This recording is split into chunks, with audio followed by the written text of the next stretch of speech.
Hi everyone, welcome to Teerandasu brothers. మన YouTube family 2K సబ్స్క్రైబర్స్తో ముందుకు సాగుతుంది. మన ఫ్యామిలీ మెంబర్స్ ప్రతి ఒక్కరికి పేరు పేరున కృతజ్ఞతలు తెలుపుకుంటున్నాను. మీరు మన యూట్యూబ్ ఛానల్ని ఇంతగా ఆదరిస్తున్నందుకు చాలా సంతోషంగా ఉంది. సమ్మక్క తల్లి దగ్గర పెద్ద పెద్ద బెల్లం గుట్టలు కనిపిస్తాయి. ఇవి అమ్మకు నైవేద్యం. తర్వాత అన్నదానానికి వాడతారు, పేదలకు కూడా పంచుతారు.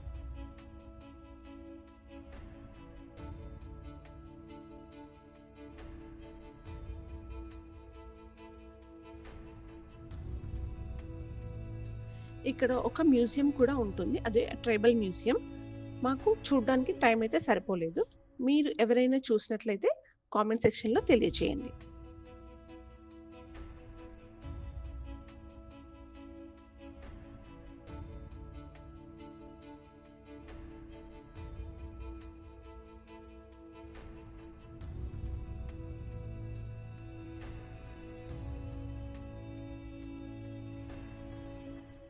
చాలామంది భక్తులు తమ కోరిక నెరవేరితే, వ్యాపారం బాగా జరిగితే, ఆరోగ్యం మెరుగైతే తమ బరువుకు సమానంగా లేదా ఎక్కువగా కూడా బెల్లం ఇస్తారు. కొంతమంది వందల కిలోల బెల్లం కూడా సమర్పిస్తారు. నాకు వ్యక్తిగతంగా మేడారం వెళ్ళిన తర్వాత మనసు చాలా ప్రశాంతంగా, చాలా సంతోషంగా అనిపించింది. అది సమ్మక్క తల్లి ఆశీర్వాదం అనిపిస్తుంది.